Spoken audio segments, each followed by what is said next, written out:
bisa memancing endorfin dan dopamin kita. Jadi seharian kita nanti bisa melihat sesuatu menjadi, misalnya kalau misalnya lagi di jalanan, terus kita tiba-tiba ada sesuatu yang nyebelin, disusul orang gitu kan ya. Kalau kita tidak pancing dopaminnya, maka yang keluar, ih sialan, ngapain sih, goblok banget sih. Nah itu ya, tapi bisa juga, betul, betul. ya ampun, tapi kalau kita tidak pancing, kita komentarnya bisa beda. Ya ampun, nih orang iseng banget deh. Misalnya gitu, ya dia melihat segala sesuatu bisa menjadi berubah dengan dipancingnya sedikit dopamin dan endorfin. Nah, cuman ada lagi namanya enzim yang keluar juga, yaitu serotonin. Serotonin itu kalau ada hal-hal tertentu yang nanti sampai membuat kita ketagihan. Jadi ada orang yang ketagihan olahraga goes misalnya gitu. Ya, itu serotoninnya udah ikutan banjir. Misalnya gitu ya. Oke, nanti kita bahas lagi lebih lanjut. Sekarang kita lihat ke tahap berikutnya ya. Mbak Mei, boleh dilanjut Mbak Mei? Nah, di sini kita akan fokus pada apa sih kids and parents itu family, lalu pandemic, kemudian happy. Happy tapi bukan just happy, lebih ke happiness, ke happy life gitu ya. Jadi lebih menyeluruh. Bukan hanya sesaat yang seperti tadi kita lakukan. Oke, lanjut Mbak Mei. Saya sesekali sambil minum nggak apa-apa ya. Boleh Ibu. Ya, boleh, silakan Bu.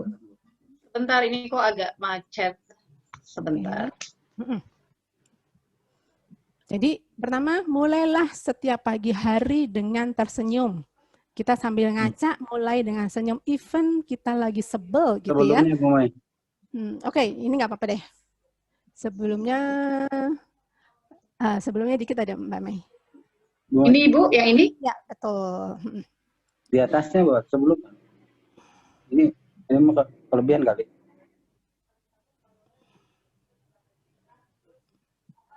Kelihatan nggak? Nah, oke.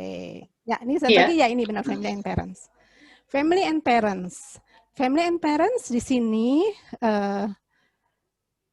saya ingin menerangkan sedikit, bukan menerangkan sih, berbagi sedikit, sebenarnya kita udah tahu semua.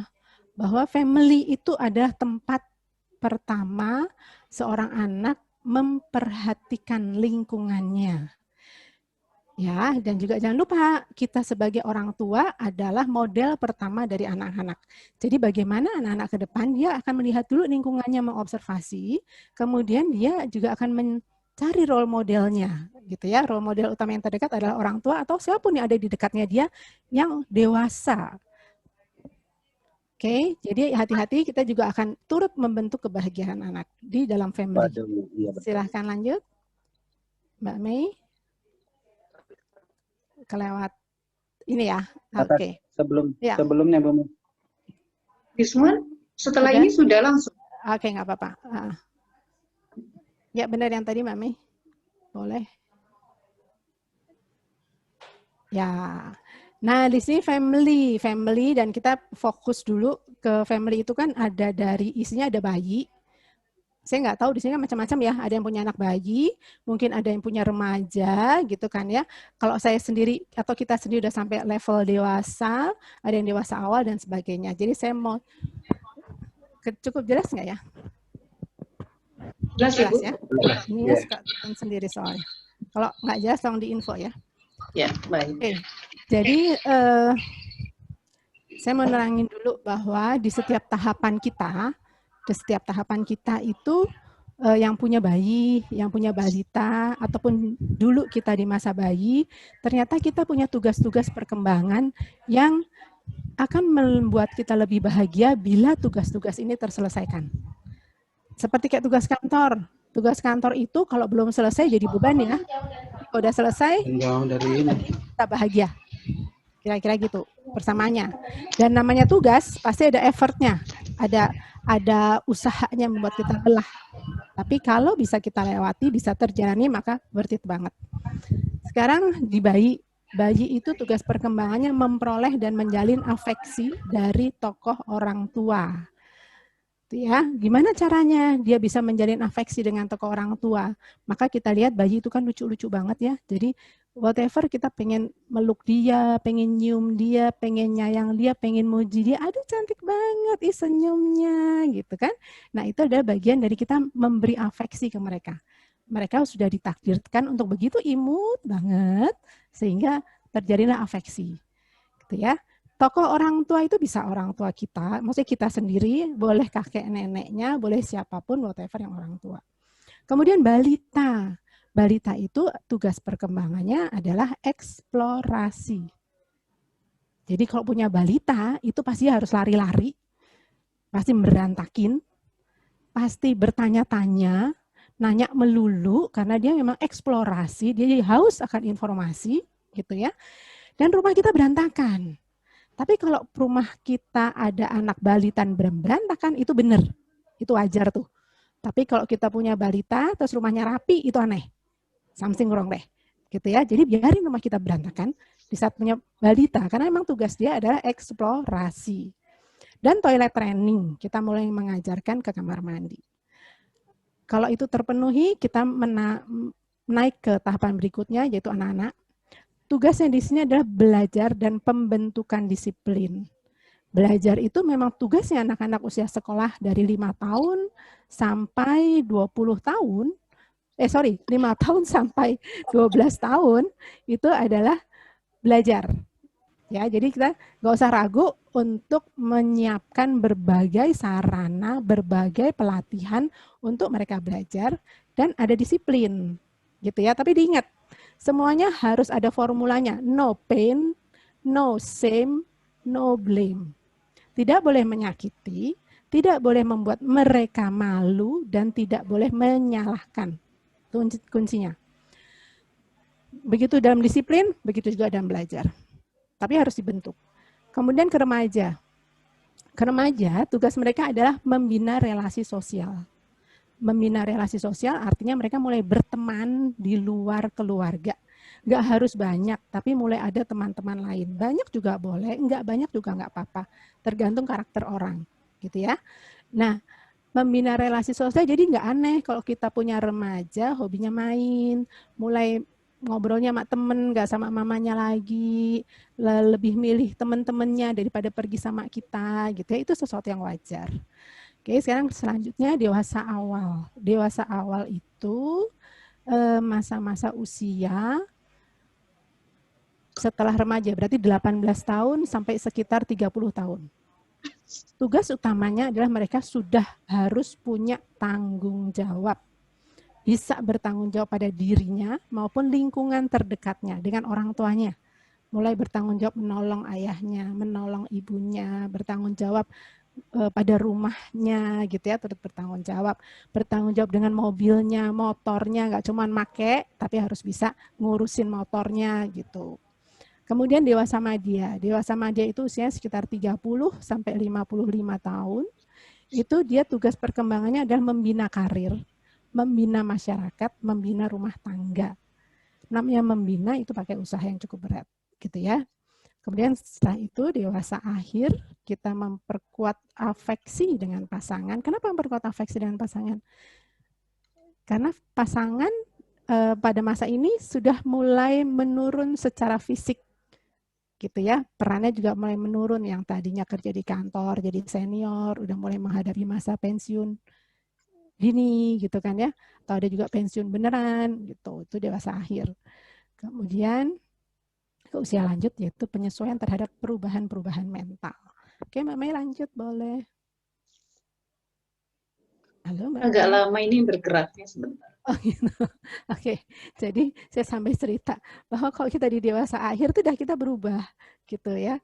Kalau dewasa akhir tuh kalau zaman sebelumnya itu kita ke pasangan kita tuh kasih sayang namanya. Tapi kalau ke dewasa akhir lebih banyak saling mengasihani, kira-kira gitu kali ya. Dan mereka kata, wah, nah ayah udah mulai sakit-sakitan, istri juga gitu udah makin menurun. Jadi udah bukan kasih sayang seperti di masa sebelumnya, tapi lebih saling mengasihani. Oke, sekarang saya ya, Bu. saling mengasihani. Saling mengasihani. Iya. Tapi justru itu yang memperkuat. Tapi itu justru memperkuat. Itu yang akan memperkuat kedekatan afeksi kita. Gitu. Ya. Sekarang kita ke kalau happy tadi kan saya bilang lebih kadang-kadang hanya permukaan. Kita mau lihat yang ke lebih dalam gitu kan ya, ke kebahagiaan yang lebih dalam itu ada 3A katanya. Ada 3 unsurnya. Belum ada yang nanya. Pertama itu acceptance, itu affection. Acceptance itu penerimaan. Kita merasa diterima, kita bisa lebih menerima orang juga. Kemudian afeksi itu perasaan olah rasa, tapi kita akan ngobrolin yang ke positif ya. Kemudian achievement itu capaian-capaian. Oke, boleh lanjut Mbak Mei. Nah, sekarang apa sih acceptance? Acceptance sebenarnya nggak sih kita bisa menerima diri atau belum? Coba dicek dulu. Kita udah bisa menerima diri atau belum.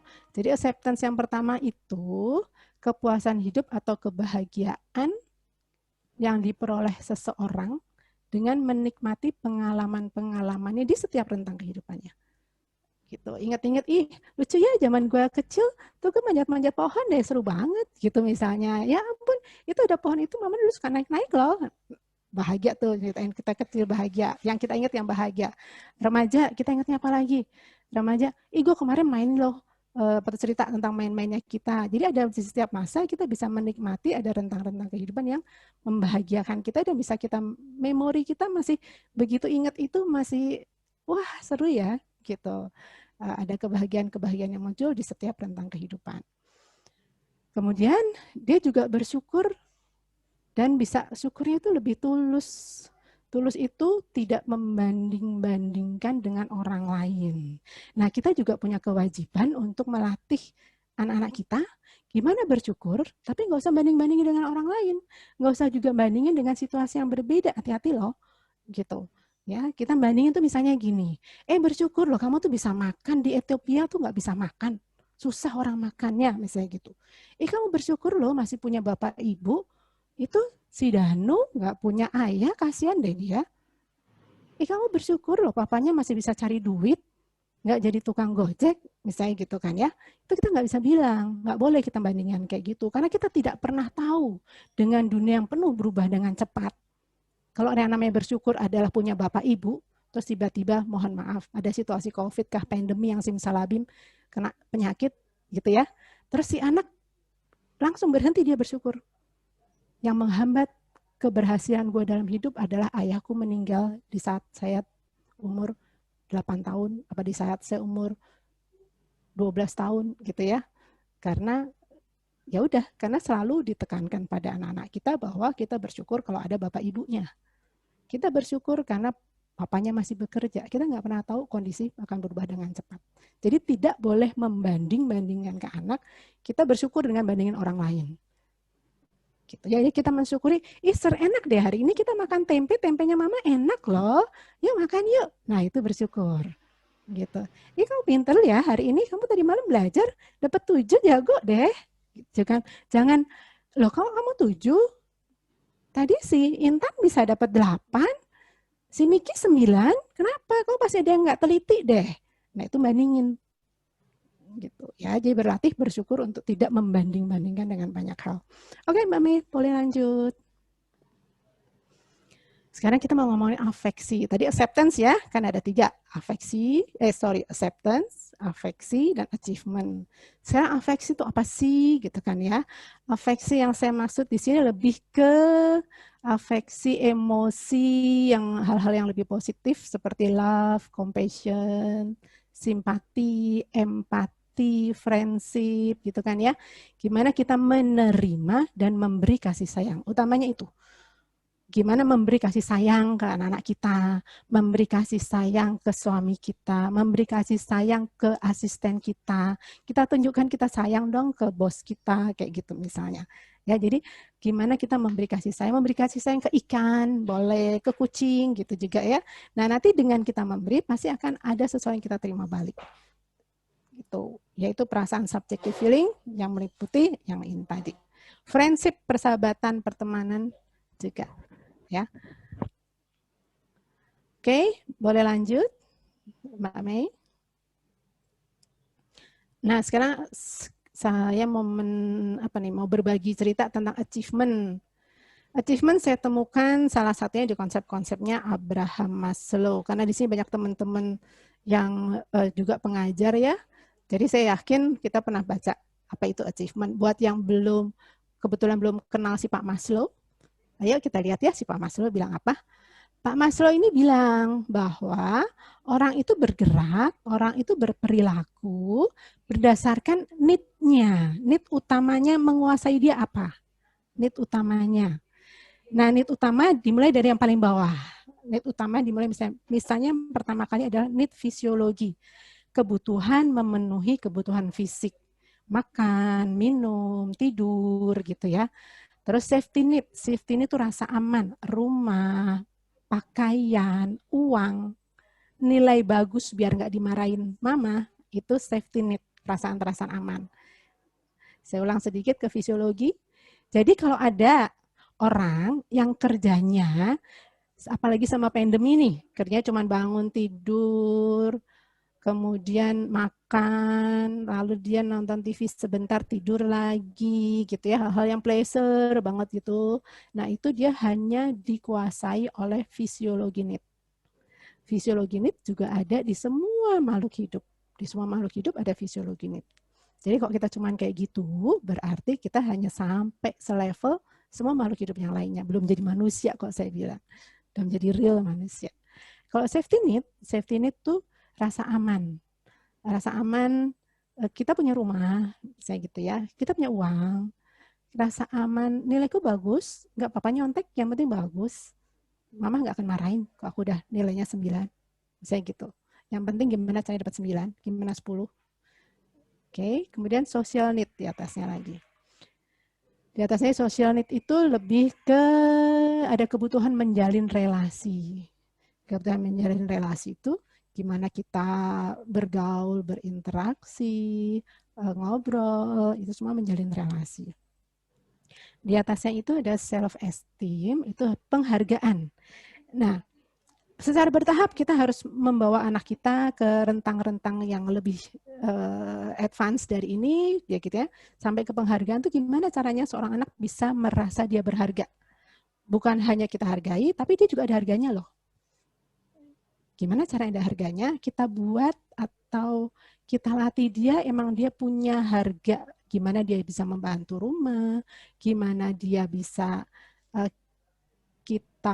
kita harapkan dia sudah bisa ikut berperan serta dalam banyak hal, menolong kita gitu kan ya, sehingga kalau dia nanti di sekolah teman-temannya ngerasa tuh, wah kalau ada si Andi itu baik banget deh, dia diikutin aja deh, dia setiap kepanitiaan dia diikutin, terus anaknya baik, apalagi dia pinter, jadi dia memang ada harganya. Memang dia ada harganya, sehingga selain kita mengapresiasi, kita pastikan bahwa anak kita maupun diri kita sendiri ada harganya di lingkungan kita. Gitu ya. Atau kalau misalnya belum, ya buat kita punya harga. Gimana caranya gue membantu orang agar kita punya harga. Nah, setelah penghargaan, kita naik ke namanya aktualisasi diri atau achievement. Di sini, kenapa dibilang orang yang sampai achievement bisa lebih bahagia? Sebenarnya gini, kalau sampai sedikit lagi. Nah, kalau sampai fisiologi need itu, jadi orang tuh tergantung kalau makan, minum, kok gue nggak tidur, gue nggak bahagia. Kok nggak tidur, tidurnya nggak tidur melulu, nggak bahagia. Kok dikit-dikit maunya makan melulu. Jadi kalau nggak itu, hilang kebahagiaanku. Kalau safety need itu tadi, kalau gue nggak punya uang, gue sedih banget. Nggak punya, iyalah ya. Tapi uangnya tidak pernah ada rasa cukup dengan masalah uang. Jadi orang yang kayak gaji meningkat itu sebenarnya mempengaruhi kebahagiaannya itu tidak lama. Gitu ya, bahagianya nanti nggak lama, 3 bulan lagi, 4 bulan lagi kita merasa kurang lagi, kita pengen lagi. Gitu ya, gitu tuh uang. Jadi kita dapat jumlah tertentu pengen lebih banyak, bahagia sebentar pengen lagi lebih banyak gitu. Jadi itu kebahagiaan tidak dalam rangka jangka waktu lama. Kalau kasih sayang itu begitu kita ngerasa ditinggalin temen, kita sedih banget. Begitu ada yang tidak mengapresiasi, tidak ada yang nge-like di IG kita, itu kita sedih banget gitu kan ya. Jadi sangat tergantung dengan eksternal. Kebahagiaannya itu dari 1, 2, 3 ini sangat tergantung dengan eksternal. Begitu sampai self-esteem, kita merasa kita sudah punya arti. Nah, sampai di achievement itu lebih lagi kita lebih senang dengan berbagai proses yang kita lakukan. Jadi tidak lagi tergantung apa kata orang. Oke, boleh lanjut. Achievement need-nya. Nah, sekarang gimana caranya supaya kita dan orang-orang di lingkungan kita bisa sampai ke level achievement. Makanya supaya bahagianya lebih bertahan dalam rentang waktu lama. Kita harus melatih orang-orang untuk punya target yang bertahap. Ada target bertahap. Contohnya ini kok saya bilang contoh menanam, hobi bertanam. Hobi bertanam itu sebenarnya sarana untuk bisa sampai aktualisasi diri. Kita melakukannya tidak harus rame-rame, kita bisa melakukan sendiri gitu ya. Targetnya bertahap, kita tanam bijinya, kita senang saat dia berbenih, kita senang saat dia daun-daunnya terbuka. Kita mulai secara bertahap itu ada target-targetnya. Nggak simsalabim kita punya pohon pepaya, tiba-tiba berbuah pepayanya misalnya itu. Nggak simsalabim kita punya bunga anggrek, tiba-tiba keluar lagi. Suaraku jelas? Kalau ada yang tidak jelas, boleh diinfokan. Ya mungkin agak sedikit. Jelas banget, Bu. Keras. Jelas banget. Oke. Jadi mencintai prosesnya. Dalam berkebun itu yang kita latih adalah mencintai proses. Begitu juga dalam belajar. Dalam belajar, kalau kita pengen anak kita sampai ke tahap aktualisasi diri, yang kita lihat adalah prosesnya. Bukan kita tanya, kamu tadi ujian, kamu tadi ulangan, dapat berapa? Bukan ke situ. Ya, bukan dapat berapa sih kamu ulangannya? Nah, jadi anak-anak pulang langsung ditanyain ulangan dapat berapa. Tapi kita nggak cek, tadi malam tuh dia prosesnya seperti apa. Kemudian yang dipuji lebih ke prosesnya. Oh iya, kamu dapat 6 ya? Ini tadi malam belajar. Iya mah, dapat 6, tapi teman-teman 10, teman-teman 8. Kita nggak perlu lagi bandingin, karena dia sendiri sebenarnya sudah sedih kan. Dia sendiri udah sedih, nggak perlu lagi kita menekankan kesedihan. Ingat tadi, no pain, no shame, no blame. Jadi kita nggak pernah, jangan pernah membuat anak shame, makin shame dia dengan dirinya, makin malu. No pain itu tidak menyakitkan, tidak shame itu memalukan, gitu ya, tidak menyalahkan. Kalau kita lihat dia dapat 8, terus kita lihat temannya dapat 9, lalu kita bilang, tuh kan kamu kan harusnya bisa, mama tahu kok kamu bisa, tapi kamu nggak teliti. Harusnya diulang lagi, kamu teliti, kamu cek. Nah itu sebenarnya blame. Gitu kan. Jadi begitu komentar kita, wow kamu 8, wah gitu 8 ya, coba deh mama lihat, oh iya bener, belajar sih semalam, tapi teman-teman dapat 9, ya nggak apa-apa. Nanti kita lihat lagi, kenapa teman saya dapat 9, kok kamu belum, kita lihat ya. Gitu. Jadi kayak gitu, misalnya kira-kira. Jadi cintai prosesnya. Gitu juga saat misalnya dia bantuin kue, kita bikin kue. Cintai prosesnya, gitu ya. Nah, terus juga resilience itu tangguh, dia gagal, nggak apa-apa. Coba lagi besok, kayak seperti kita nanam pohon, kadang nanti ada hamanya, kadang ada tikus yang makan, gitu kan ya. Gak apa-apa, coba lagi besok. Itu kemudian adaptif, fleksibel, prosesnya creative thinking, learning, gitu ya. Dan antusias dan optimis. Gimana mereka bisa antusias? Lihat modelnya. Mamanya juga harus antusias, papanya juga antusias, gitu. Ya, jadi antusiasnya bersama-sama kita antusias.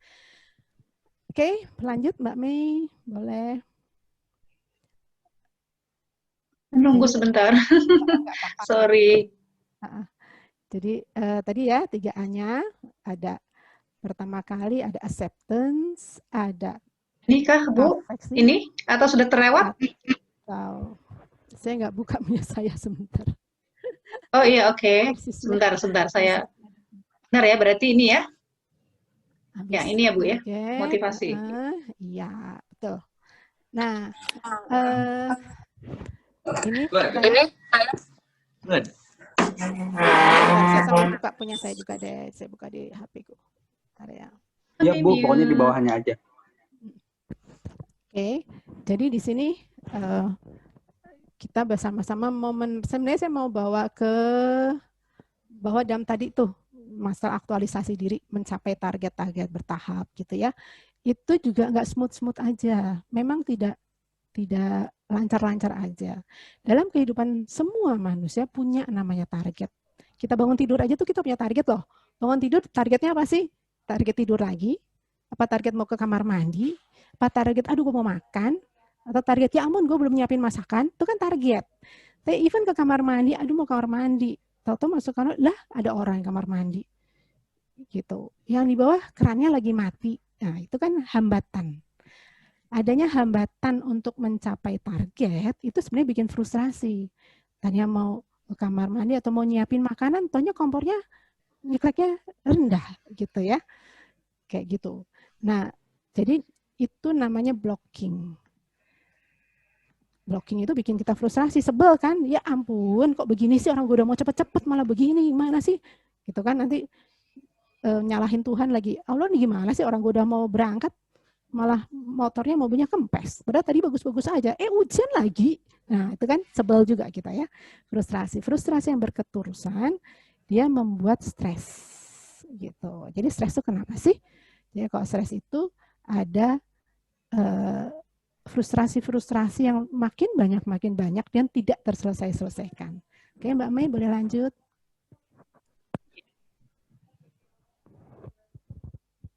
Lanjutannya dari sini kayak kita mau masuk ke yang namanya pandemi gitu kan ya. Gimana ya kok pandemi itu membuat kita stres? Nah, stres itu apa? Stres itu reaksi tubuh yang muncul karena ada tekanan atau ancaman. Kalau kita merasa tertekan, kita merasa terancam, maka kita stres. Dan sudah berpengaruh pada perilaku. Perilaku apa? Jutek, marah, nangis, kesel, gitu ya, blame others atau blame myself, gitu kan, blame a God, pokoknya siapapun kita salah-salahin, itu stres. Pandemi COVID itu memang sangat potensial membuat kita stres. Dia virus, nggak kelihatan. Aduh, kayak apa sih sebenarnya mau kita hadepin gitu ya. Belum ada vaksinnya, belum ada obatnya. Mematikan pula. Gimana kita nggak stres? Terus kita harus PSBB, harus PJJ, harus WFH, ngadepin anak-anak kita juga yang PJJ. Jadi banyak hal banget membuat kita stres dengan situasi COVID. Bukan hanya kita, semua. Dari level yang tertinggi sampai level yang terendah, semua stres gitu. Ya, oke, kita lanjut. Itu berarti memang COVID itu membuat kita stres. Tapi kan tadi udah ngobrolin ya bahwa masalah gembira itu sebenarnya kan ada target, walaupun motivasinya nanti terhambat, targetnya ada hambatan gitu kan ya. Tapi ada tadi 3A, gimana kita acceptance menjalani setiap rentang kehidupan kita. Gimana kita acceptance, gak usah banding-bandingin, ya ampun dulu tuh enak banget, kita bisa main-main, dulu tuh enak banget. Nah sekarang syukuri, even nanti kita masuk ke masa itu lagi, ya alhamdulillah ya, dulu tuh kita sempat deket loh, di kelompok ini kita bisa berbagi cerita, gitu ya, disyukuri dengan alhamdulillah. Nah, gimana kita melihat itu sebagai satu stres, gitu kan ya? Itu namanya persepsi. Ya, pernah dengar kan ya? Persepsi itu cara pandang seseorang. Kalau lihat gambar di depan nih, coba tulis di chat yang ada di depan, lihatnya apa? Boleh ditulis. Lihat, mau dikeluarin suaranya? Boleh juga, mau dikeluarin suaranya boleh juga. Boleh di-unmute, menjawab. Boleh di-unmute. Oke. Jangan tuh, ayo. Baru ada yang... Hah? Oke. Saya kok lihatnya kayak sosialita Prancis kali ya. Prancis. Oke, dia pakai gaya ya. Ada bilang wanita yang menoleh, benar masih sama itu iya. perempuan muda ya. Ada lagi. Cewek sombong. Perempuan sombong. Nenek. Ada yang melihat nenek-nenek katanya. Oke. Ada siapa lagi? Kalau saya pertamanya kayak nenek-nenek. Itu nyata kan ya? Ada yang lihat nenek-nenek awalnya, tapi terus katanya ada perempuan cantik. Oh, bisa jadi juga ada perempuan cantiknya gitu ya. Oke, Mbak Mei dilanjut, wajah perempuan berpaling ya. Nah, itu yang lihat sebagai apa ya? Satu lagi Mbak Mei. itu sebagai nenek-nenek ya yang atas. Yang bawah? Oke. Yang bawah? Rambut panjang. Old lady sama a woman looking sideways. Oke. Iya. Aku kok nggak dapet ya old lady-nya yang mana ya? Aku dari tadi pandangin. Berarti positif ya, Miss Dian. Oh really? Really? Benar? Emang iya berarti? Saya lihatnya orangnya kayak gaya banget, kayak bangsawan gitu. Jadi, padahal objeknya sama kan ya, tapi bisa ada yang melihat sebagai perempuan cantik, ada yang bisa melihat sebagai nenek-nenek, ada yang bisa kemudian mengalihkan, oh iya ternyata ada gambar nenek-neneknya, ada juga bisa melihat, oh iya ternyata itu 2 gambar ya, gitu. Ya. Padahal objek yang sama, kita melihat sebagai sesuatu yang berbeda. Nah, itu namanya ya. Itu namanya cara pandang kita, gitu kan ya. Nah, cara pandang itu ternyata memang bisa negatif, bisa positif. Gitu juga untuk pandemi. Pandemi itu bisa menjadi negatif kita ngelihatnya. Kalau kita menghayatinya, ya ampun, kenapa sih harus kayak gini, susah banget tau enggak? Gue tuh udah gak mungkin lagi ngapa-ngapain. Gagal semua yang gue cita-citain, gagal semua yang udah gue atur. Kemarin tuh aku udah mau lulus, harusnya bisa cari kerja, aku gak bisa kerja. Yang udah kerja, gagal udah hidup gue, kantor gue tutup dulu. Aku dirumahkan, gitu kan ya. Masa merasa tidak berdaya, sedih banget. Ada juga yang kesel, ya ampun semua anak-anak pulang. Gimana caranya nih ngurusin di rumah? Banyak banget. Ada juga yang khawatir, ART-nya tadinya bolak-balik. Begitu pandemi, aduh nggak berani juga ya kalau bolak-balik. Saya gitu. Ya berbagai hal memandang semuanya menjadi negatif. Tapi ternyata ada juga loh, segelintir orang atau masih banyak orang juga yang melihat pandemi ini sebagai tantangan. Gitu kan ya, men-challenge diri sendiri. Gimana tetap bisa achieve walaupun ada kendala-kendala. Keren loh, gue masih bisa cari uang nih ternyata dengan kondisi kayak gini. Wis keren loh, gue bisa loh ngurusin anak-anakku jadi guru. Hebat juga deh ternyata gue jadi guru. Anak gue seneng loh dia jadi gue. Saya gitu.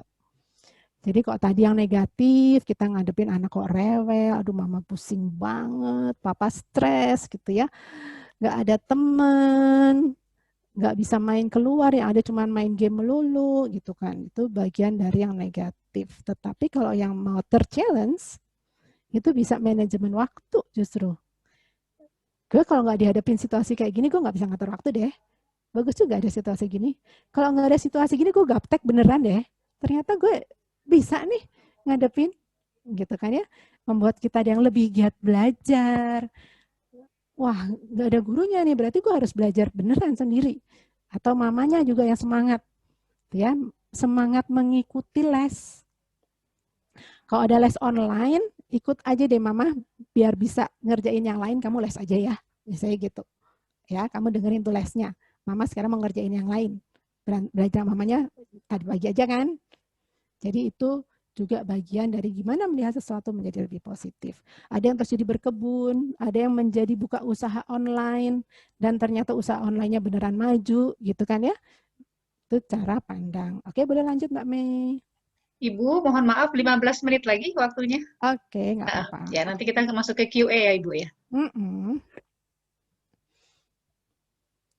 Bisa dilanjutin Mbak Mei? Lanjut aja. Ini. Oke. Nah, whatever, sekarang balik lagi. Whatever kita mau mandang itu negatif, mau mandang itu positif, tapi juga kita tetap harus mensikapinya dengan benar. Itu kayak namanya pandemi dengan 9M tadi. Memakai masker, cuci tangan, jaga jarak, menghindari kerumunan, makanan sehat, melakukan tidur cukup, menolak stres. Jadi stresnya itu pasti datang. Gimana kita menolak? Gitu, nggak mungkin stresnya nggak datang. Sampai juga situasi pandemi, nah nolak itu pasti ada usahanya, gitu kan ya, menolak stres, berolahraga, mari berolahraga, dan ada matahari. Matahari itu juga memancing hormon endorfin dan dopamin tadi. Ya, nggak usah lama-lama, kok kelamaan dia beda lagi yang keluar hormonnya. Tapi kok sebentar dia keluar memancing yang tadi. Oke, boleh lanjut. Nah, jadi kalau yang namanya happy parents and kids, kita ulang tadi ya. Kita pastikan tugas-tugas pada tahapan perkembangan kita terpenuhi enggak, terus terpenuhi ataupun tidak, gimana kita acceptance-nya. Itu adalah bagian-bagian dari rentang kehidupanku dan setiap bagian pasti ada yang bisa kunikmati. Ya. Terus pastikan adanya afeksi, pastikan gimana kita memberi kasih sayang, baru kita menerima kasih sayang. Utamakan dari memberi dulu. Memberi kasih sayang, kita pasti akan dapat menerima kasih sayang. Kucing aja, lihat deh, kucing kalau kita kasih sayang, dia nyayang kita balik nggak sih? Balik, gitu kan ya? Tuh ya. Jadi semua yang kita beri kasih sayang pasti akan memberi balik ke kita. Lalu berlatih ke tahap aktualisasi diri tadi, gimana mencintai proses, gitu ya. Kemudian persepsinya positif, ayo jadikan itu sebagai challenge. Jangan lupa kita bersyukur, kita gratitude, banyak hal yang sudah Allah limpahkan. Dan seru juga, sekarang ada yang namanya pandemi, membuat kita lebih alert, membuat kita lebih waspada, gitu kan ya. Itu tetap gratitude. Bukan gratitude-nya, aduh untung ya, jangan dibanding si Anu, kita masih untung, nggak gitu. Ya, balik lagi. Oke, sekarang berupaya untuk bersyukur, mengapresiasi anak kita. Mau belajar sama kita apresiasi, gitu ya. Kita optimis menghadapi berbagai tuntutan, kurikulumnya dia, gitu kan. Nggak apa-apa deh, sekarang susah dikit ngajarin, tapi pasti nanti nyampe juga kok berhasilnya. Oke, boleh lanjut. Nah, tadinya saya mau bikin ini bentuk suatu latihan kegiatan praktis, cuman kayaknya kita lewat aja lah ya. Tadi kan ini udah paham gimana kita acceptance, gimana. Contoh acceptance itu tadi ya, menerima diri di setiap tahapan, tulus tidak membanding-bandingkan orang, afeksi kan dengan membagi kasih sayang. Tadi semua udah ya, tadinya contoh kegiatannya. Cuman kita lewatin aja Mbak Mi. Banjiri hormon endorfin, dopamin, itu maksudnya pagi-pagi, whatever, setiap pagi kita berusaha gembira dengan dia senyum-senyum dulu. Ya, kalau pas lagi kita capek, kita ke kamar mandi dulu. Kayaknya masih ada deh, Mbak. Masih banyak. Cantik ya, makanya ini, wait. I think I have a problem with the mouse. Is it because of the mouse? I have no idea. I don't use mouse. Oh, the trackpad. Saya stop share dulu ya, Bu. Nanti saya coba share screen lagi. Saya ambil yang terakhir ya. Mohon maaf semuanya sebentar. Oke, sampai sini dulu. Tadi mungkin ada sambil mempersiapkan pertanyaan ya. Ini menarik sekali topik yang disampaikan. Kalau ada pertanyaan tadi, komunikasi sambil no shame, no blame. No shame, no blame. Kok lupa lagi jadinya? No pain, no shame, no blame. Ya, jadi komunikasi yang paling harus kita latih ke anak-anak, ke suami maupun ke lingkungan kita, itu adalah no shame, no pain, no blame. Kita harus mikir sedikit gimana cara menyampaikannya agar kita tidak menyakiti dia, tidak memalukan dia. Karena kalau sampai itu yang kejadian, mereka defensif. Nggak akan ketangkep lagi tuh, message kita nggak ketangkep. Yang akan ketangkep adalah konsep diri mereka yang menjadi buruk, atau mamaku yang cerewet. Kalau gue ngomong disalah-salahin melulu, berhentilah dia berkomunikasi. Walaupun yang kita sampaikan benar, jadinya nggak benar ya, Bu? Ya, jadi yang lebih tertanam adalah pain-nya tadi, atau shame-nya tadi. Mama mempermalukan aku, gitu ya.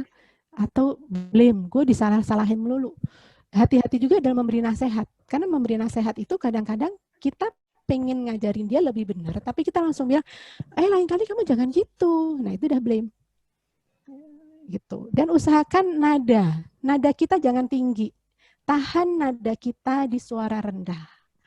Adik, walaupun kita pengennya, adik gimana sih, gitu ya, adik tadi tuh kamu lagi apa, gitu ya. Itu menahan nada kita serendah mungkin, tapi memang dituntut kesabaran, dituntut usaha, nggak apa-apa, itu worth it kok.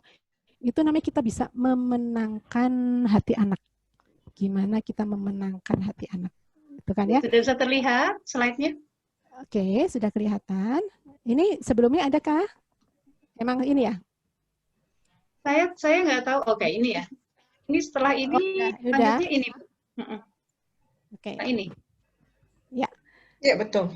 Ya benar ya. Ya betul. Jadi Jadi lebih dalam lagi kok kita mau melatih ini buat yang lebih dewasa sebenarnya. Tadi kok yang 3A tadi kita sambil proses ke anak-anak gitu kan ya. Kok ini buat kita yang sudah masuk di level yang lebih dewasa, kebahagiaan itu akan lebih lengkap kalau kita berlatih untuk bijak. Berlatih untuk bijak. Bijak tuh namanya bijaksana, bukan bijak sini kan. Namanya bijaksana tuh berarti kita berdiri dari posisi orang tersebut. Itu bijaksana. Kita bayangin kita ada di situ, lalu kita akan gimana ya? Itu bijaksana. Bukan bijak sini. Gitu ya. Kemudian knowledge, gimana terus kita mengembangkan wawasan. Terus kemudian yang kedua itu virtue of courage. Optimis tadi, kita berlatih bersemangat dengan situasi yang kayaknya ya ampun nggak mungkin deh. Gitu ya. Tapi ingat, anak-anak kita lihatnya kita. Kalau anak-anaknya ngelihat ibunya stres, nangis, sedih, itu yang dia hayati. Tapi kalau dia lihat mamanya optimis, bahagia, even situasinya kayak apa, dia tetap bahagia. Jadi yang utama adalah mama, terutama mama sih, habis itu ayah kok bisa dilibatkan, ayah, gitu ya, atau asisten kita bisa kita, udah deh kami senyum-senyum aja lah, gitu ya. Nah itu, karena itu membentuk nanti konsepnya si anak. Ya, virtue of courage, gimana kita selalu bersemangat sehingga bisa menyemangati orang-orang di sekitar kita. Kemudian virtue of humanity and love, itu harkat kemanusiaan kita, tuh memberi kasih sayang, passion, attention, itu harkat kemanusiaan kita. Ya, memberi dulu, baru kita berusaha, baru kita mau menerima. Kemudian virtue of justice itu belajar berkeadilan, fair. Sebenarnya nilai-nilai konsep fair. Kalau nyuruh anak belajar, jangan anaknya disuruh belajar, terus papanya main games. Saya gitu. Jangan anaknya belajar, mamanya nonton televisi, drama Korea. Itu nggak fair. Ya kan? Anaknya kan gini, kok gue yang disuruh susah sih? Mama enak-enak aja ya nonton drakor. Kok gue, jadi kesannya itu hukuman. Belajar menjadi hukuman. Kalau belajar dia persepsi menjadi sesuatu yang negatif, itu ke depan-depan dia nggak akan suka belajar. Gitu kan ya, negatif. Kenapa? Kalau gue belajar nih, besok gue dapet 7, mamaku marah. Kok dapet 7? Temenmu dapat 9. Kamu pasti nggak teliti. Kamu pasti nggak bener-bener. Ya. Nah, besoknya dia nyontek, dia dapat 10. Mamahnya bilang, wah, hebat ya anak mama dapat 10. Pinter gitu dong. Padahal dia nyontek. Besok-besok dia nyontek lagi nggak? Nyontek lagi. Nggak belajar. Karena targetnya adalah kalau gue dapat 9, mamaku bahagia. Yang dia lihat kan itu, bahagia mama. Bahagia mama, gue dapat 9, mama bahagia. Nggak peduli caranya apa. Gue nyontek. Tapi yang dipikir bahagianya mama loh. Yang ada di kepala si anak itu awalnya mamanya bahagia dengan dia dapat 9. Bukan masalah nyonteknya. Kalau aku belajar, mama sedih. Gitu. Ya. Dan itu juga masalah fairness tadi. Aku belajar, mama nonton. Itu hukuman jadinya. Jadi kalau pada situasi belajar, mamahnya juga melakukan kegiatan yang seolah-olah emang butuh fokus, butuh sibuk, gitu ya. Butuh keseriusan, bukan fun. Jangan yang fun. Itu juga untuk virtue of temperament. Temperance ini sebenarnya, saya harusnya disuruh benerin, cuma agak padat juga. Ini maksudnya temperament. Ya. Temperament itu temperamennya kita, emosionalnya kita dalam berperilaku tuh kayak apa. Boleh kita marah, tapi ingat marahnya jangan kelamaan, intensitas suaranya gitu ya. Jadi kita kontrol untuk tingkat-tingkat kemarahan kita. Masa sih nggak boleh marah? Boleh, harus marah. Kalau kita kesel ya marah lah, tapi dengan cara yang terkontrol. Nangis juga gitu, boleh nangis, jangan berkepanjangan, gitu ya. Jadi anak ini mikir nih mama yang lebay, nangis melulu gitu kan ya. Jadi udah nggak ditangkap lagi permasalahannya apa. Dan juga virtue of transcendence. Transcendence itu hal-hal di luar kita yang maha besar, yang lebih luas. Alam, kekuasaan Tuhan, kekuasaan Allah gitu ya. Itu yang hal-hal yang coba transcendence. Oke, bila lanjut Mbak Mei. Ini sebenarnya bisa dibaca di Authentic Happiness dari Martin. Nah, sekarang ada beberapa buku lewatin aja. Ini cuman saya ya lewatin lagi, Mbak. Sudah mau masuk sesi pertanyaan, Ibu? Sudah boleh? Ya, sesi pertanyaannya sudah ada yang ditulis beberapa hal sesuai dari yang diperoleh oleh Lia. Langsung saja diklik aja, diklik aja Mbak. Ya, diklik aja, diklik sudah keluar. Nah, dari yang dikumpulin oleh pihak Lia tentang masalah-masalah yang muncul ya, diantaranya pertama, masalah yang dihadapi berkaitan dengan hubungan antara orang tua dan anak. Ini agak global sih pertanyaannya. Itu judulnya. Jadi masalah yang dihadapi berkaitan dengan hubungan antara orang tua dan anak, antara lain. Di antaranya. Oke, sip. Mengatasi anak yang terlalu banyak bermain game. Oke, ini nanti akan saya lanjut di bawahnya. Apa langsung kita bahas saja ya? Yang nomor 2 ada di bawahnya. Kayaknya itu pertanyaan saya deh, Bu. Sebenarnya agak panjang. Karena ini memang ya, belakangan ya. Iya, di belakang aja. Sekarang membagi waktu orang tua maupun anak, gimana bagi waktu? Ingat, bagi waktu tadi bagian dari membentuk aktualisasi diri, manajemen waktu. Jadi itu memang harus kita latih dari sedini mungkin. Anak-anak sudah mulai mengerti ada batasan waktu. Bangun jam berapa? Habis bangun, ini jam sekolah ya. Gitu ya. Itu diajarin walaupun nanti berulang dia masih males. Tapi kita start lagi dan balik lagi. Kitanya optimis. Bahasanya tidak bahasa ninggi. Ya, jadi mereka menikmati cara membagi waktu. Misalnya mereka belum mau mandi nih. Misalnya, ntar dulu mah, oke jam berapa mau mandinya? Ntar 10 menit lagi, jam 10 menit lagi ya. Begitu 10 menit lagi kita konsisten. Sudah 10 menit, ayo bangun. Matiin TV-nya, ambil games-nya. Saya gitu. Ya, jadi kita harus tegas juga dalam manajemen waktu. Sholat, waktunya sholat, ayo sholat, berhenti games-nya. Saya gitu ya. Atau misalnya dia belum mau sholat, kan waktu sholat agak panjang, oke, kamu mau jam berapa? Tapi dia harus konsisten dengan yang dia katakan. Gitu. Terus kemudian membantu membimbing anak belajar dengan tepat. Itu tadi, no pain, no blame, no shame. Nikmati prosesnya, jangan tanya kamu dapat berapa. Kalau misalnya masih dapat 8, belum 10, kita tahu ada yang belum bisa. Begitu ada yang belum bisa, kita udah bilang, wah hebat ya. Nanti, mama lihat deh. Mama lihat dong. Gitu. Terus lihat-lihat, oh ternyata jawabannya yang kamu ini belum benar, ini loh. Nanti kan dia, oh iya ya ma, itu ya. Tuh kan, mama jago kan? Bandingin dengan mamanya boleh. Sedikit-sedikit. Nemu kan? Sekarang adik coba cari. Gitu ya. Itu bagian dari membimbing anak belajar dengan tepat. Kalau ada prosesnya kita cek. Dia supaya cari tahu mana salahnya, tapi bukan, coba kamu cek lagi. Nggak gitu. Gitu ya, tapi sepertinya bersama-sama. Kemudian berkomunikasi dengan tepat, balik lagi tadi, no pain, no shame, no blame. Ada konflik nggak apa-apa, tapi kita win-win solution. Kadang kita mengalah sedikit, gitu ya, kayak anak pengen main game, gitu ya. Gimana nanti ngalahnya nanti akan saya terangkan. Ada kadang kita ngalah sedikit, tapi kita juga akan mendapat kemenangan yang lebih banyak. Kompromi sifatnya, ya kompromi. Dia menurunkan targetnya, kita nurunin targetnya boleh gitu ya, atau bergantian. Oke, sekarang kamu ikutin. Oke, sekarang kamu gini, tapi next begini, dan harus tegas kayak gitu tadi. Tapi balik lagi, no pain, no blame, no shame. Kebosanan anak di rumah dan kerinduan bermain bersama teman-teman. Nah, sebenarnya ini kan bagian dari kita manusia, makhluk yang berelasi. Ya kan? Relasi itu bisa dibentuk di rumah, bisa dibentuk di sekolah, bisa bentuk di teman-temannya.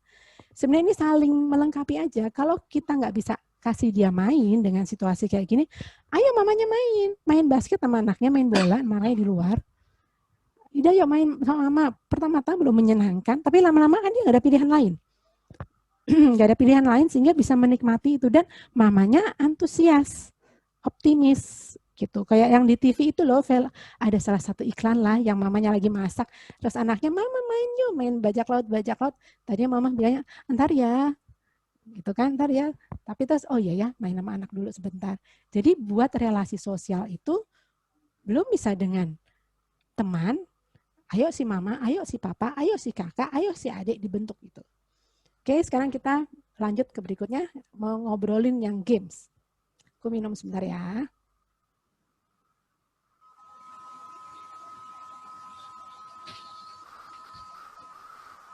Nah, ini permasalahan games. Masalah games tadi Ini cuma saya cuma ada ketikan singkat aja tentang gamesnya. Boleh? Yang berikut ya? Yang berikut? Betul. Kenapa games sekarang jadi masalah gitu kan ya? Tadi ingat ada endorfin, ada dopamin, ada serotonin. Endorfin itu meningkatkan bergairah, dopamin membentuk kita yang lebih tenang, atau mungkin saya kebalik-balik ya. Saya bukan dokter, suka lupa kadang-kadang. Tapi intinya itu endorfin, dopamin. Tapi ada efek serotonin. Serotonin itu akan membanjir saat kita, yang membuat kita ketagihan. Gitu. Ya, di saat kita happy, tadi adanya dopamin dan endorfin tadi akan muncul beberapa saat kemudian serotonin. Nah, serotonin kalau udah banjir muncul efek ketagihan. Maka nggak heran kalau ada orang ketagihan main games, ketagihan yang bikin dia seneng lah. Ketagihan nonton BF juga banyak, ketagihan nonton drakor juga banyak, ketagihan belanja juga banyak gitu ya. Tapi kalau udah namanya edik, itu menjadi jelek karena dia membuat kita lupa dengan hal-hal lainnya, menjadi tidak seimbang lagi. Gitu kan ya? Itu serotonin. Nah, selain ada masalah serotonin yang sudah banjir, dengan games itu dia senang gitu ya.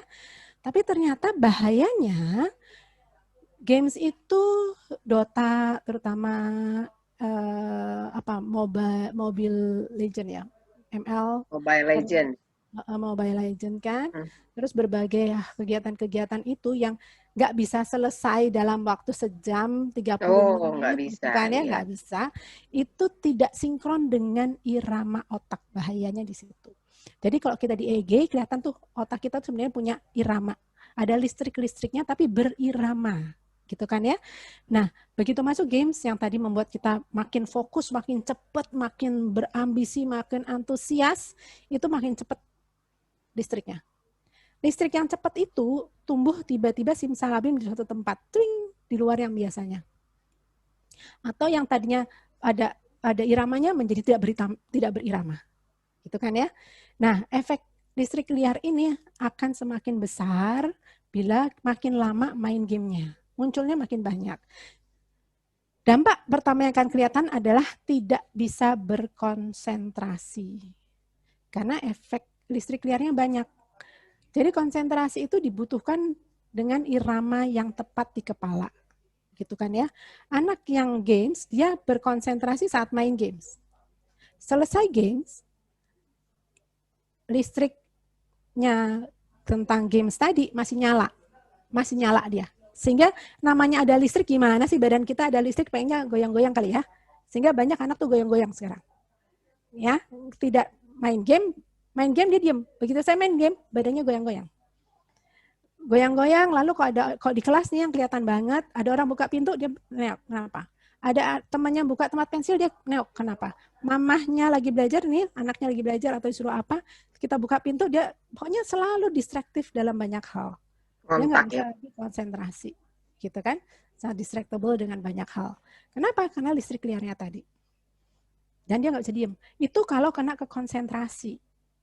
Tapi pasti kena, semua anak yang main game tidak bisa konsentrasi. Coba dicek ke anaknya semua, gitu kan ya. Kemudian emosionalnya jadi nggak sabaran, gampang marah. Karena kok nggak dapat bonus nilai, nggak dapat nilai, mereka kesel, mereka kalah. Jadi makin terasa ada emosional gemes. Pengen begini, aduh harusnya gue bisa nih, aduh sih. Nah, begitu di situasi real, maka dia juga akan menjadi sangat emosional. Begitu ada hal-hal yang tidak dia dapat, kesel dia. Ngapain sih? Itu misalnya ya, dan gampang bentaknya. Emosional, kemudian ingin buru-buru, nggak sabaran, karena memang orang-orang yang main game kan dilatih untuk buru-buru. Tidak berlatih pada prosesnya, tapi berlatih pada nilainya langsung. Capaian gue berapa, capaian gue berapa, capaian gue berapa, dan dengan cepat. Gitu ya. Langsung maunya hasil. Mereka tidak mampu berempati. Ya, tidak mampu berempati, tidak mampu bersimpati, pada itu dehumanisasi. Ini sebenarnya ada contoh-contohnya sih, gitu ya. Gak bisa mengobservasi lingkungan karena cuma terbiasa mikir diri sendiri, egois. Gak bisa minta tolong entar gitu kan. Nah yang jeleknya lagi adalah dia juga kalau dibuat ada orang main 1 jam sebelum tidur, maka proses filingnya di saat tidur itu nggak bisa berjalan karena listrik liarnya masih banyak. Sehingga yang mau tersimpan, pelajaran yang hari itu harusnya tersimpan, mental lagi. Sehingga orang yang main game akan nggak bisa hafalan yang pasti. Dan banyak lupa. Jadi batas toleransi normalnya itu hanya boleh 45 menit sebenarnya. 45 menit masih aman. Dan nggak boleh sama sekali 1 jam sebelum tidur. Oke, silakan lanjut. Kayaknya udah ya? Sudah selesai. Oke, udah selesai. Boleh ada pertanyaan beberapa mungkin? Ya, sebentar saya stop share. Mohon maaf ya, tadi ada sedikit gangguan. Biasanya sih lancar, hari ini uji kesabaran sepertinya. Ya baik, alhamdulillahirrahmanirrahim. Luar biasa sekali paparan dari narasumber kita.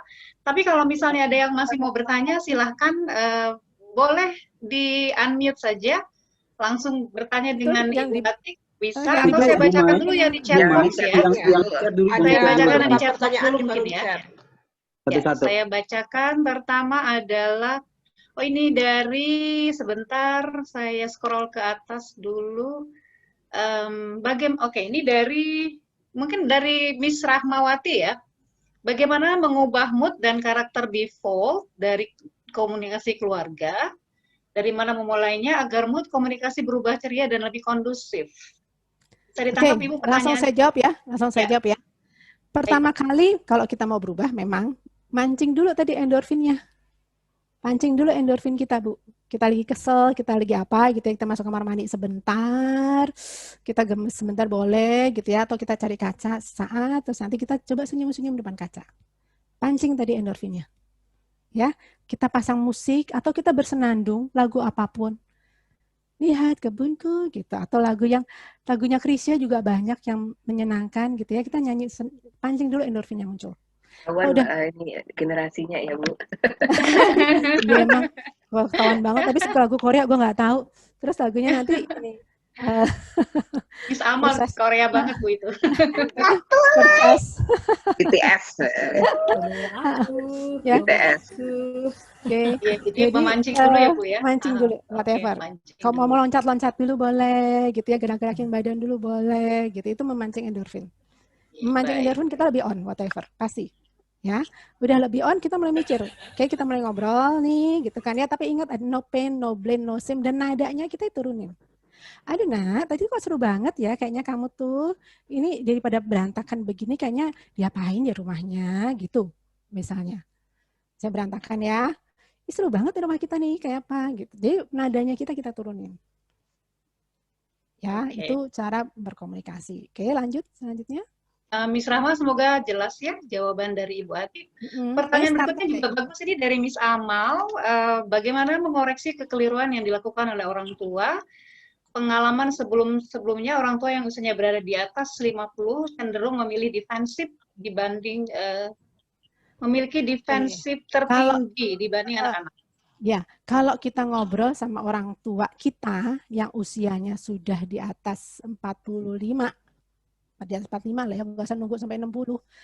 Sebenarnya kita udah nggak bisa menuntut mereka untuk paham, gitu ya. Karena mereka sendiri memang sudah dari pengalaman hidupnya, mereka ngerasa ada keberhasilan yang gue peroleh, dan lo tiba-tiba yang paling lebih kecil ngapain ngajarin gue? Betul banget, betul banget. Jadi nggak usah kita nggak boleh soto ya Amal ya. Yang ada kita yang harus menyesuaikan.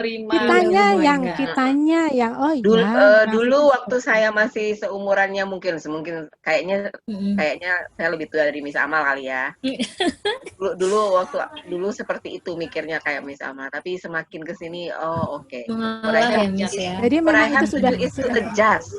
Ya, mereka sudah mencapai berbagai hal, membuktikan. Pengalamanku terbukti bahwa, gitu kan ya, walaupun itu belum tentu terbukti di kita, tapi di mereka sudah terbukti. Jadi nggak usah lagi, dan memang nggak bisa situasinya. Kita lebih paham. Oke. Jadi lebih baik kita yang mengalah kita ya. Oke, dapat banget. Iyain aja. Pokoknya kalau udah umur 45 tahun ke atas terkait. Iyain aja dulu. Boleh nanti lobby di saat mereka situasinya lebih sangat nyaman. Kita bikin mereka seneng gitu ya. Nah, baru tuh kita obrolin lagi. Oke, silahkan lanjut. Oke. Boleh? Baik, terima kasih. Selanjutnya ini dari Mama Neila. Mama Neila masih on ya, Mama Neila ya, sehat ya Mama Neila. Bagaimana menanamkan kepercayaan diri kepada anak ketika terjadi prosesnya pada tahap remaja? Pada tahap apapun menanamkan rasa percaya diri ada diapresiasi. Kita bilang dengan muka kita tulus ya, dan wah hebat loh, gitu ya. Kamu kok jago sih? Mau baik banget nolongin mama. Tuh misalnya, kamu cantik loh, rambut kamu kayak gini. Keren loh. Nah itu mengapresiasi. Kemudian melatih dia untuk melakukan hal-hal sendiri. Misalnya kita bawa lagi mau pesen GoFood nih. Kamu dong tolong pesenin nih GoFoodnya. Gitu ya. Mama lagi nggak sempet nih, atau mama bingung nih, coba kamu deh bantu dia untuk ngobrol mikir. Mau pesen GoFood apa ya? Dan nanti kita ikutin maunya dia.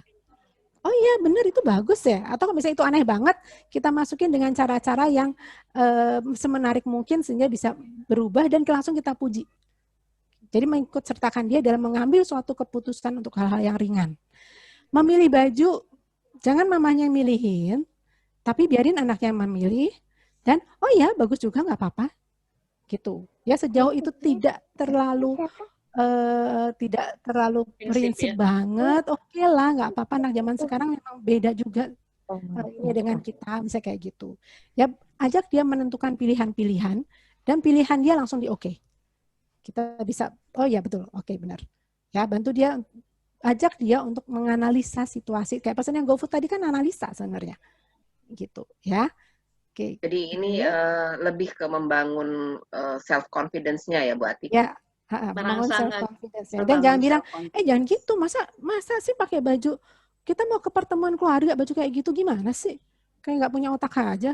Percuma kamu sekolah di sini dia aja nggak bisa. Nah, kayak gitu-gitu. Ya. Mungkin ada juga seperti ini Bu Ati. Mungkin waktu dia dari TK sampai SD ya kadang-kadang ada anak suka tampil gitu ya. Ini bukan pribadi loh, ada beberapa teman lain juga begitu. Namun begitu masuk usia remaja, begitu masuk SMP tiba-tiba anak ini menarik diri. Karena dia sudah punya opini sendiri. Enggak, nggak mau gitu. Suka begitu gitu ya. Menarik dirinya bisa dua hal, menarik diri dari kita ke acara-acara keluarga kita, dia menarik diri. Menarik dirinya dari ngobrol dengan kita atau menarik dirinya dari teman-teman, gitu kan ya. Kita cek dulu nih permasalahannya di mana. Kalau menarik dirinya dari ngobrol dengan kita, barangkali komunikasinya kita ada yang membuat dia selalu merasa disalahkan. Setiap ngobrol sama mama, gue dinasehatin. Nah, nasehatin itu tidak dianggap nasihat. Itu menyalahkan, gue salah melulu. Kok gue salah melulu ya? Sebel. Dan dia merasa tidak di-acceptance oleh mamahnya. Sementara kalau dia cerita ke teman-temannya, wih seru banget, lu berani tadi kayak gitu. Wih jago, gue gak berani. Nah kan dia dipuji sama temannya. Gitu kan ya, acceptance-nya. Nah itu tadi, gimana cara kita berbicara. Kalau dia berhenti ngobrol sama kita, berarti kita caranya tadi pasti ada pain, shame, blame-nya muncul. Kalau menarik diri dari pertemuan keluarga, memang sebenarnya kalau udah remaja masanya. Karena dia memang lebih beralih ke teman-teman, tapi tetap kita ajak serta, tetap kita usahakan, yuk temenin mama, aduh mama kalau kesendirian nanti nggak bisa deh, mama kalau mau ini gimana, kamu yang temenin dong, gitu misalnya, ya sambil diajak, nanti ada si siapa, ada si Fatia bisa ketemu, gitu kan ya, jadi tetap diajak, karena sebenarnya dia harus menikmati tetap persaudaraan. Tapi kalau dibilangin, ayo dong, ntar kamu nggak bisa bergaul sama saudara, marah. Makin defensif. Nah kalau dia mau menolong kita, nanti kita berterima kasih, aduh makasih ya kamu udah ikut aku. Gitu kan ya, nanti kapan-kapan diobrolin. Gitu. Mama dulu ya dengan saudara-saudara tuh ceritalah kita. Jadi tidak seperti langsung menasihati to the point. Susahnya ke anak kan gitu. Kalau ke teman kerja, apalagi punya bawahan, itu kita bisa to the point ngomong. Tapi kalau udah ke anak, memenangkan hati anak judulnya. Oke, lanjut. Oke, baik. Terima kasih. Pertanyaan berikutnya dari Ibu Christina Putri. Beliau punya 2 anak nih, Bu. Si kakak 4 tahun, kadang-kadang harus belajar. Adiknya 1 tahun itu bermain, pengennya bermain. Ini bundanya kadang-kadang galau nih, nemenin belajar atau nemenin bermain. Itu enaknya bagaimana katanya? Jadi lebih baik lakukan kegiatan yang bisa bersama-sama. Kakak belajar. Adik itu kan sebenarnya sangat modeling ke kakak. Kakak belajar, kamu gambar-gambar juga, yuk kasih dia gambar. kasih dia mewarnai kah, mencoret-coret kah. Nanti dia mungkin bosen, kita cariin lagi. Nanti kita balik lagi ke kakaknya. Gitu. Jadi dua-duanya harus di-handle. Jangan dikasih game, kasih televisi masih boleh. Ada televisi, kita nyalain televisi itu masih jauh lebih baik daripada games. Jangan dia main games, yang penting dia diem. Gua ngapa-ngapain dulu, jangan. Gitu ya. Oke. Jadi dua-duanya dipegang dengan kita berstrategi, mikir, mengolah strategi. Gitu. Ya, jadi sama-sama belajar. Sama-sama belajar intinya sih kalau paling bagus belajar itu semuanya belajar. Kakak belajar, si adik kasih suatu pelajaran, kasih kegiatan yang sepertinya belajar, kira-kira kayak gitu. Oke, sekarang lanjut. Semoga jelas jawabannya. Berikutnya dari Ibu Patricia, apakah ada masukan menghadapi anak usia 12 tahun yang baru masuk kelas 7, sedang mengalami masa preteen dan masuk sekolah yang baru, tapi tidak ada teman SD-nya di sana, Bu, begitu. Saat ini dia mengalami kejenuhan karena pembelajaran jarak jauh.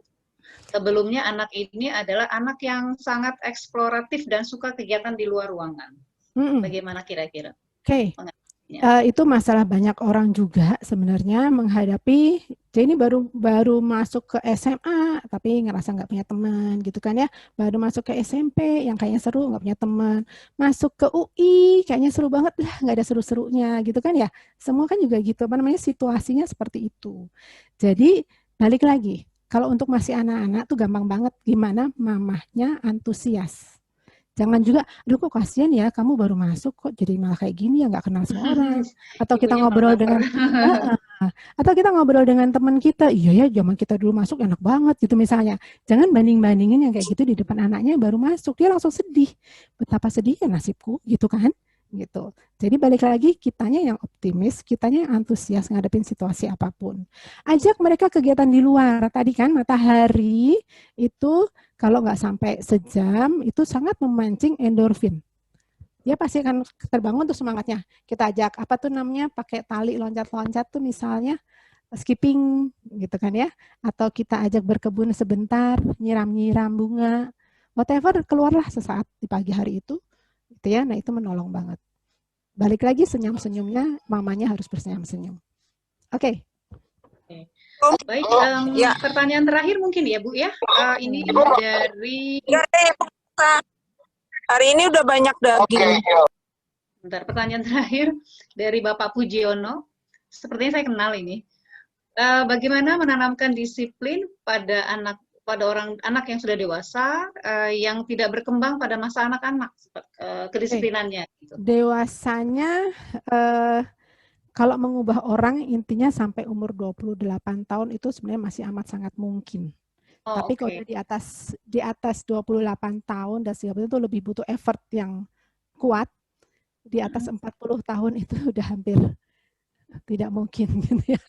Jadi kalau masih kalau kita pengen suami kita lebih disiplin itu udah nggak bisa aja, ya. Itu mahasiswa, Bu. Mahasiswa. Bu Ati tahu aja. Oh iya salah ya. I'm talking to the psychologist ya. Iya, salah. Jadi kalau tadi masih mahasiswa itu tadi memang butuh effort lebih kuat ya Pak. Balik lagi di konsistensinya kita. Misalnya diawali dulu dengan hal-hal yang makan bersama gitu ya, misalnya makan bersama, yuk makan, atau ada jam-jam makan. Jam makan itu kan di situ yang menyenangkan. Dipancing dengan hal yang menyenangkan buat dia apa?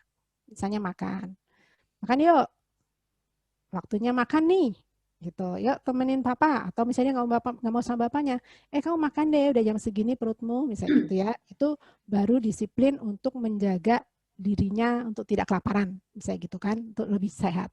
Lalu disiplin bangun tidur. Disiplin bangun tidur paling enak itu sebenarnya misalnya diajak sholat. Tuh temenin adikmu sholat, gitu ya. Temenin kakakmu tuh, misalnya baliknya gitu. Udah waktu sholat nih, ayo bareng kakak. Jadi bukan dia doang yang harus bangun pagi. Ada orang lain yang juga bangun pagi, misalnya gitu. Kan itu masalah fairness tadi. Kemudian kalau dia entar, ini pakaian disingkirin, entar. Oke, entarnya kapan? Dimulai dari itu dulu. Gitu. Jadi kita komit waktu ya Bu ya. Komit dengan dia masalah waktu, suruh dia menentukan, tapi dia harus konsisten. Kira-kira gitu. Jadi itu masalah disiplin. Pulang jam berapa? Itu juga gitu. Kamu pulang jam berapa? Ntar Pak jam 11. Jam 11 kok malam banget ya? Gak bisa lebih cepat kah? Mama tuh deg-degan loh kok kamu pulang jam 11 malam-malam. Saya gitu. Jadi ditunjukkan perasaan kita. Terus begitu dia pulang setengah 12 misalnya, atau jam 12 dia baru pulang. Wah, pulang alhamdulillah, mama udah bisa ketawa dia lihat kamu. Gitu misalnya. Ya, terus mama tuh tadi deg-degan banget. Oke, udah dia masuk kamar, besok pagi kita obrolin. Semalam tuh Dek, dari jam 11 aku tuh deg-degan, mikir pengen chatting kamu, cuma nanti kamu takut marah. Tapi mama nggak chatting, mama kok ya sedih gitu. Ya, jadi dia mikir kan, oh gue pergi nyusahin mau nyokap gue ya. Nyokap gue mau chatting ke gue aja kok takut ya, kasihan amat nyokap gue. Gitu loh. Ya, kira-kira gitu Pak. Jadi dipancing dengan beberapa hal secara bertahap. Kira-kira itu. Dan win-win solution kadang-kadang kita perlu itu dan kita tawarkan dulu ke dia. Oke. Boleh. Baik, Bu Ati boleh satu lagi, Bu? Boleh. Boleh satu lagi ya. Ini dari Ibu Vinera. Di masa pandemik ketika orang tua mengalami kesulitan ekonomi, sejauh mana anak bisa diajak untuk memahami kesulitan ini? Anak ikut susah. Memahami kesulitan ekonomi. Gitu kan ya. Kita obrolin tapi mukanya datar. Mukanya kita yang datar, nggak terlalu menghayati sebagai suatu kesedihan. Misalnya apa nih sedihnya? Aduh mama itu harusnya ada pertemuan nih. Kalau biasanya kita udah mulai bikin planning kegiatan kerja kantor. Kalau lewat Zoom susah. Sementara itu berkaitan dengan pemasukan perusahaan kita, pemasukan dari rekan-rekan kita gitu kan ya. Termasuk memang nih nyari murid susah nih. Jadi kita berstrategi yuk untuk mengatur keuangan, bisa gitu, berstrategi. Kira-kira punya usaha apa, Dik? Kira-kira punya usaha apa, Mas? Gitu. Karena pemasukan kita berkurang nih. Kondisi gini bukan hanya kita loh, orang-orang juga semua. Di Indonesia, di Amerika semua sama. Tapi semua menuntut kita berstrategi. Bisa gitu. Jadi diajaknya ngobrol, dia tahu ada masalah, tapi masalah itu bisa dicari solusinya. Paling tidak meminimalkan masalah. Kira-kira gitu, Bu Fira. Ya, jadi diajak ngobrol masalahnya apa, mukanya datar dan kita tunjukin permasalahannya kita di mana. Kamu jangan pakai listrik banyak-banyak dong. Ini AC gimana sih nyala terus seharian? Nggak tahu ya bayaran listrik itu udah naik banget loh. Pemerintah cuma bayarin tapi cuma dikit. Ada subsidi memang dikit. Nah itu kan tidak mencari, padahal masalah kita apa sih sebenarnya? Pengen penggunaan AC atau listrik lebih turun. Ya kita obrolin gitu. Ya kita obrolin aja dan kita tunjukin, ini kalau listriknya lebih murah buat mama enak banget nih. Pengeluaran mama yang di sini bisa lebih terhandle. Ayo dong Dek, gimana ya? Saya kayak gitu. Ya, jadi dia dengan senang hati menurunkan hobinya yang nonton Korea all day misalnya gitu, ya. Oke. Gitu kira. Oh ya, ada tadi satu pertanyaan titipan sebenarnya. Saya nggak tahu masih ada apa enggak ya. Jadi kalau kadang-kadang juga situasi tadi tahapan-tahapan tugas perkembangan kan nggak selalu bisa kita lalui dengan safe aja. Di masa remaja mungkin ada masalah, kita bisa coba atasi. Tapi kalau udah misalnya di dewasa nih, dewasa awal, dewasa menengah, dewasa akhir, dengan pasangan itu perceraian banget muncul. Perceraian karena pandemi juga meningkat gitu kan ya. Nah sekarang si single fighter ini gimana ngadepinnya? Dia udah sedih ngadepin perceraian gitu kan ya. Dia bingung sendiri ngadepin kondisinya dia. Dia bingung juga ngadepin anak-anak gitu kan ya. Tapi balik lagi, challenge diri Anda. Tiap pagi paksa endorfin Anda keluar. Begitu endorfin keluar, Anda akan lebih bisa berpikir dengan lebih nyaman. Gitu ya. Atur waktu nih anak gue banyak misalnya. Kapan mereka belajar? Sekarang diajarin si kakak bantuin juga si adik. Si adik ngerti juga si kakak, misalnya kayak gitu. Ya, saling mendukungnya itu harus didukung, harus dibuat. Buat manajemen waktu untuk saling kerja semua. Tapi jangan nyuruh, bantuin mama dong, mama capek banget deh. Terus, kamu pintar banget udah bantuin mama ini. Dan ingat, anak-anak itu jangan dituntut rapinya kayak kita. Kalau nyapunya masih belum bener, nggak apa-apa, puji aja dulu. Lalu next baru kita bilangin, ini kok pakai cikrak yang ini lebih oke loh. Misalnya gitu, kamu pintar banget. Begitu dia mau berubah, langsung puji. Begitu dia berubah, puji. Dan nggak mungkin dia nyuci sebersih kita. Terus selesai nyuci, kita bisa langsung rapiin. Belum tentu dia. Gitu. Tapi misalnya dia udah masak nih, terus selesai masak, berarakan kita boleh sih kita banding gini. Mama kemarin nonton deh di acara tertentu lah, masak-memasak gitu kan ya. Lalu kita cerita-cerita. Itu di situ enak banget ya. Cuman cepet-cepet masak kok nggak dihitung ya, nggak diliatin caranya bersihin, nyiapinnya kan itu susah tuh. Ada proses berjalan. Kita bahas gitu. Nonton Korea juga kita bahas film Korea. Kita bahas value-nya apa sih film yang kita tonton. Kita nonton sesuatu bukan seru-seru aja. Value-nya apa ya? Kita dapat value apa nih? Gitu. Ya, tapi bukan ngejulitin si dia, jangan ngejulitin. Dia tuh kan operasi plastik loh ininya. Nah itu enggak. Operasi plastiknya boleh diobrolin. Gak penting ini kayaknya gitu. Ini kayaknya Bu Ating sentimen banget sama nonton drakor ini. Enggak sih, aku nonton karena anakku kan seneng banget. Tetapi saya harus ikutan tahu gitu. Saya harus ikutan tahu. Jadi saya bahas. Intinya gitu. Diobrolin bukan dibahas ya, kalau dibahas nggak enak banget, diobrolin kayak gitu. Gitu. Nah, tapi saya nggak mau. Ya, masih bisa itu, oke. Boleh. Bu Atik saya langsung aja ya. Nggak usah diketik ya. Silakan Miss Dian. Makasih banyak. Jadi begini, kayaknya ini mungkin juga ada beberapa ibu di sini yang mengalami masalah yang sama. Jadi ini yang saya alami di anak kedua saya. Boleh langsung ke topik aja, ke inti masalahnya. Jadi dari Ibu Dian. Yes, thank you. Okay. Jadi selama pandemi ini entah karena dia jadi kayak ya itu tadi salah satu disebutkan kehilangan momen kebersamaan sama teman-teman. Jadi mungkin kalau yang saya tebak seperti kehilangan motivasi Bu Atik ya. Jadi kerjaan dia itu jadi dia siklus hidupnya terbalik jadi sekarang. Jadi mulai kalau kita pagi ke sore gitu kita awake beraktivitas, dia maunya tidur aja. Nanti malam main game atau chatting aja. Malamnya dia main game. Bah, itu yang agak mengganggu. Itu pertama memang diobrolinnya dengan misalnya pagi-pagi, malamnya udah diobrolin. Ini Mbak atau Mas? Mbak atau Mas? Kebetulan Mas semua. Mas, oke. Mas, besok pagi tuh Mama kayaknya harus ditolongin deh. Mama tuh mau jemur sesuatu tapi berat. Bantuin Mama ya. Jam berapa kau bisa bantuin Mama? Gitu. Ya ada alasan dia untuk bangun. Nah, itu nyambung ke yang Bu Atik bilang tadi itu. Saat kita udah bilang begitu, yaitu yang Ibu Atik bilang tadi.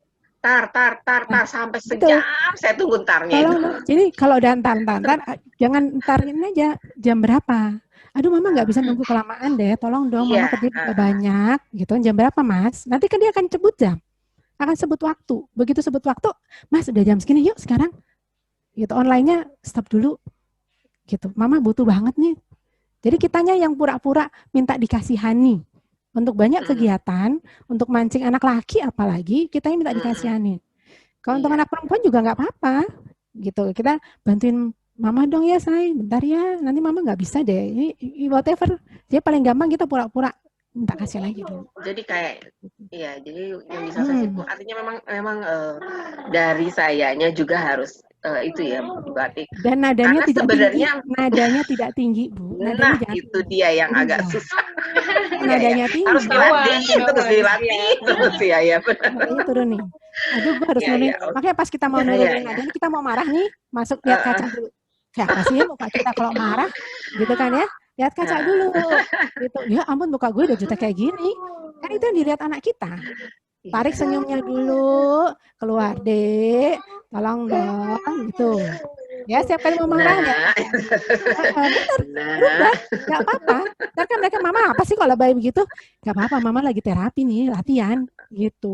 Dan mereka juga tahu, oh mamanya lagi nyoba ngomong.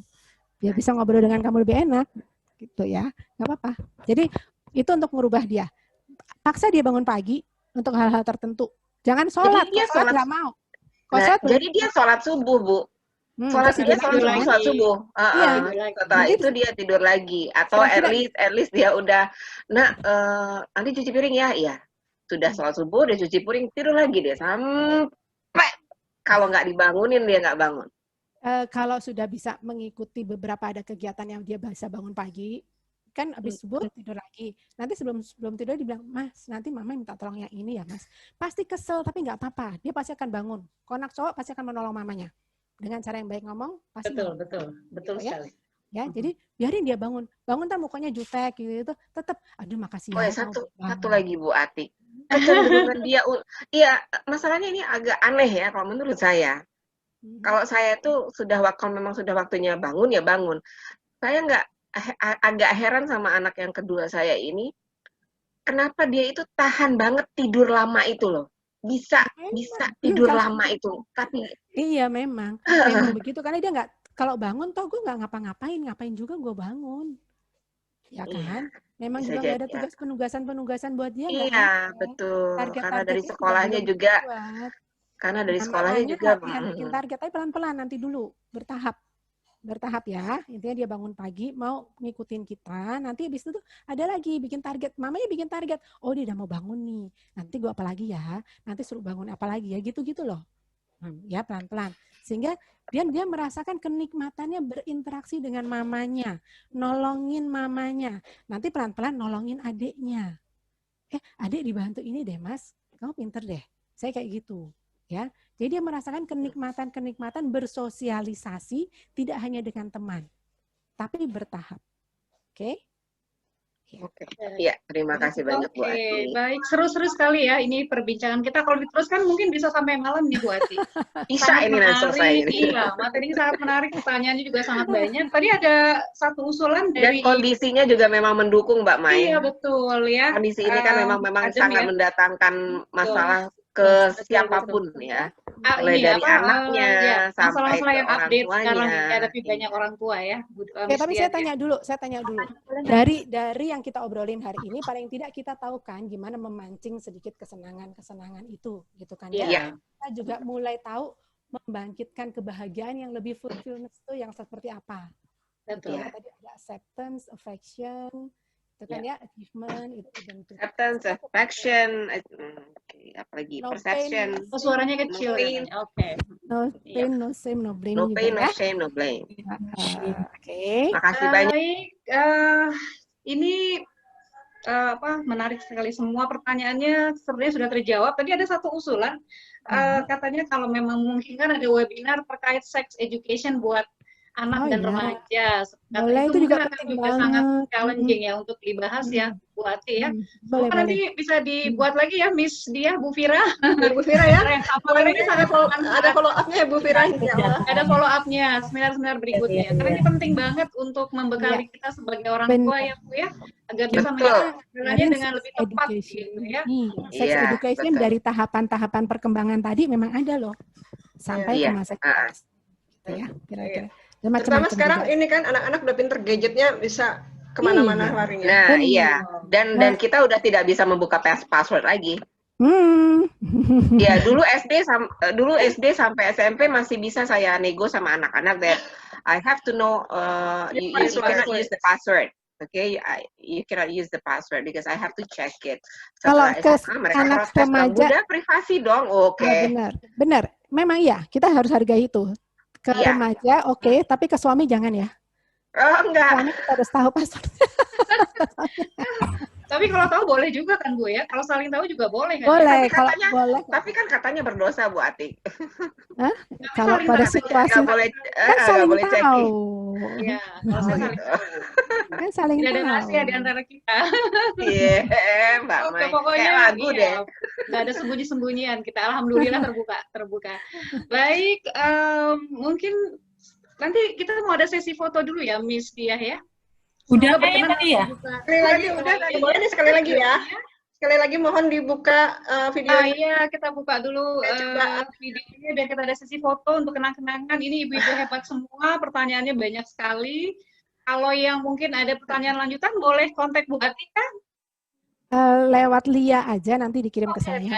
Baik ya. Nanti kita Kalau memungkinkan, Bu Fatma Bunga, Pak Tatang, Bu Rini, Bu Dewi CH, Bu Mary bisa dibuka videonya Pak?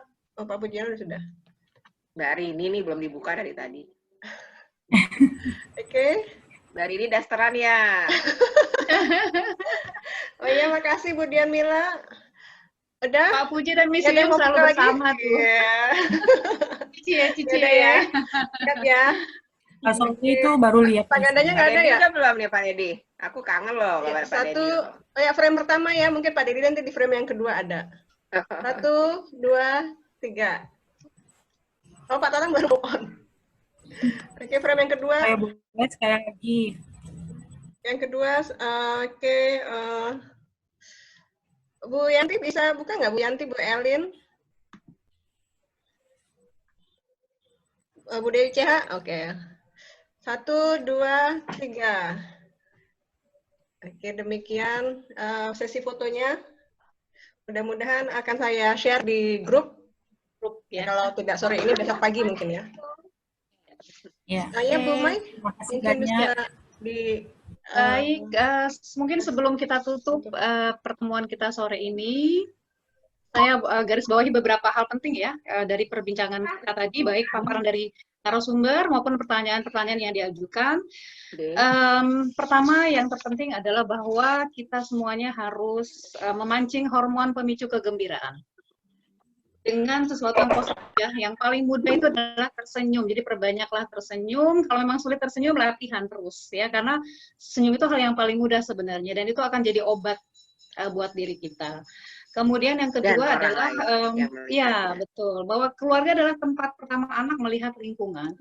Kemudian dari orang tua pula lah anak-anak akan belajar banyak hal. Maka kalau mungkin selama ini ada kekeliruan dari orang tua, tidak ada, tetap masih ada waktu untuk selalu memperbaiki ya cara kita mendidik anak, kemudian membina komunikasi dengan anak, akan ada tempat untuk selalu memperbaiki. Kemudian yang berikut adalah tadi hubungan anak dengan orang tua itu no pain, no shame, no blame. Jadi jangan biasakan untuk menyalahkan anak.